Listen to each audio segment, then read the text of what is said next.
What's up, Megheads? How you doing? Yes, we are finally covering the elephant in the room. We are going to be covering the poster boy for Gundam and Gundam Versus, the RX-78 Gundam from Mobile Suit Gundam, the original, Armor's First, and where the show started. Why are we covering it today? Well, you know, a lot of people are getting the game from Black Friday sales and over the weekend and Cyber Monday and all that other good stuff. And even though he's covered in the tutorial, he's not fully covered in this tutorial. So let's go over what the tutorial essentially doesn't tell you. So the RX-78, which you can find right at the beginning if you put in the game, not hard to find at all. Right when you select your character, it's going to be right there.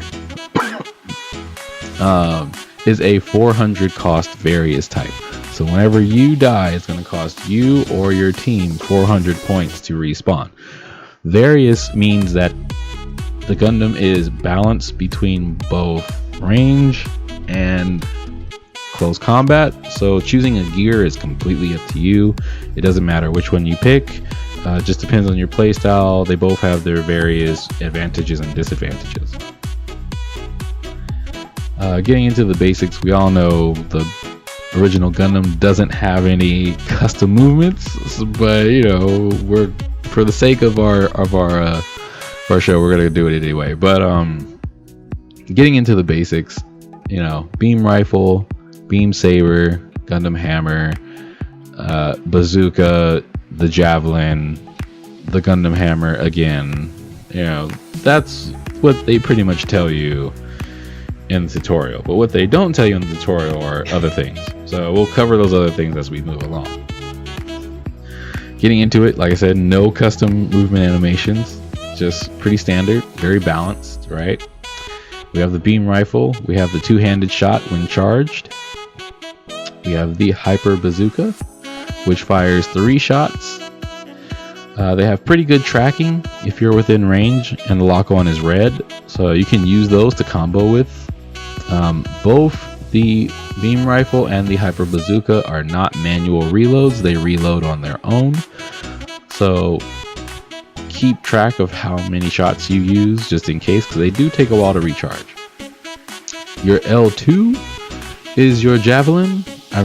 Your L1 is the bazooka, I forgot to say that. The javelin can be tapped for a quick throw, or you can hold it to charge it. Now, it's an instant throw. You can throw as many of them as you want. Doesn't matter if it's already stuck in your opponent. You can charge it up to 2 levels.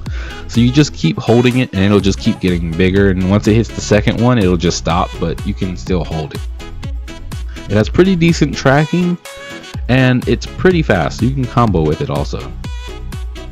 And at the end of our basics, R2 is your Gundam hammer. He just throws it forward. Doesn't really have too much tracking on it. You're not gonna see it kind of like whip around like the Turn A Gundam or anything. And onto melee, basic neutral combo, which does have a extra attack, but we'll get into that in a little bit. His charge attack, which is pretty good, slashes forward. It's an animation, so he slashes forward, stunning the enemy, shooting them with the Vulcan, and then slashing again. His forward and melee is a thrust. His left and right is the Gundam hammer, where he swings it around and hits them 3 times. And his back and melee is a counter. But it's not just a counter. If you press range at any time while you activate the counter, he will throw the shield forward and stun the enemy. And it will continuously travel until it hits something or until it hits nothing and just leaves the field.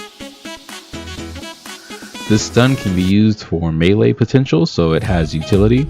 If someone's annoying you or your partner, you can, you know, throw the shield, stun them, and then rush in for an attack or help your teammate get an advantage.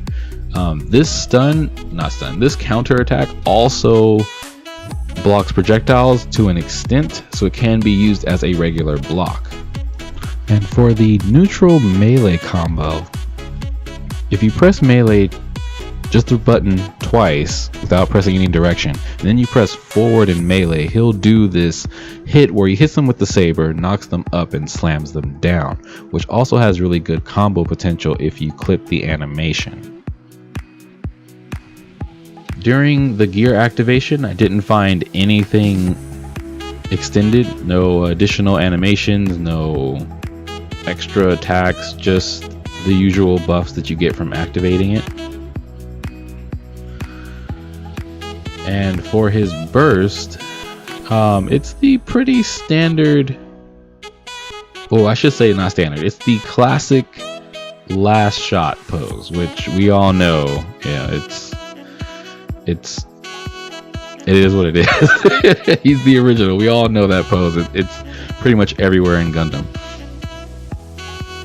Getting into some gameplay tips, the RX-78 is very balanced. It is something that I would recommend a new player start off with to get a hang of it, you know, not just because it's the original Gundam, but because it actually is balanced and it actually has a lot of upside. If you get to play it and you get to learn it very well, you can do a lot of great things with it. You know, it has good offense and defense. You have combos at your disposal. You have decent speed. You're a 400, which means you can keep up with 500s. And overall, it's a great platform to start learning the game on. Some things that you can get into later, which are more advanced, are like comboing with your abilities. Like I was saying earlier, like one of my personal combos is to shoot the rifle, shoot the bazooka, and then throw the lance all back to back. So instead of doing a triple beam shot, which some people do, where they boost, shoot, boost, shoot, boost, shoot, I just do all three of those in a line, and it's pretty consistent, which you'll see in this video. But the RX-78 has really good balance, which is the most important thing. That balance and simplicity makes it a threat. You know, if you can get really good with it and you really love the RX-78, you know, you're one of those people that's like, the RX-78 was awesome, it was advanced for its time, blah blah blah, you know. Or if you're just like, I don't know what to start off with, I just bought this game, man, and like I'm gonna just use what they start you off with until I get better. There's nothing wrong with it. You have a lot of combo potential for both, you know, for both various play styles. You can do, you know, if you're discovering yourself, is what I want to say, you can find yourself in this Gundam. If you're like a melee type of person, if you like to be more ranged and be more from afar, you like to shoot off, or maybe you like to be, you know, a little bit of balance, a little bit of both, you know, a little rush in with a little range, the RX-78 pretty much covers all that. And it's really hard to find a flaw in it outside of maybe, let's say, it's speed. I don't know, like maybe it's boost management, you know, like it's pretty well balanced for a reason, and it's the reason why it's, you know, the poster boy of the game. Not to say that in a bad way, but you know, it's where the show started, so it's got a lot of love, it's got a lot of attention, it's got a lot of what you would need to start your journey, per se. And well guys, that's it for me. You know, I don't usually spend too much time talking, but if you're just picking up the game, or you haven't picked up the game yet and you're undecided, check out the videos that I've made. Ask some questions. There are plenty of Discord channels, and there are plenty of communities out there that can answer any questions you may have about the game, or about movement, or you know, difficulties getting into the game, or maybe you feel like you're too new to keep up with these 2-3-year-old veterans that have been playing other versions of the game. There's no problem with that. Jump into the game, have fun. It's not all PvP, there is PvE. Some people's lag sucks. If you see other people's videos, there are plenty of tutorials, there are plenty of guides. If you have any requests for anything that might be in the game, I can make a video on it. But other than that, As usual, if you are a veteran out there and you want to add in some tech tips and combos and added data, feel free to do that in the comments below. Like if you liked the video, if you found out that it helped you, or if it's helping you decide to buy the game, which I get a lot of people who haven't bought it yet but are using my videos to see if they find something they like. And subscribe for more Gundam intro videos. You know, I'm gonna do them all in time. There's over 100 when you get the game. You know, without DLC, there's over 100, not including assists. So trust me, that's a whole nother list. But yeah, if you haven't decided yet, game is awesome, and I hope to see you out on the battlefield. Peace.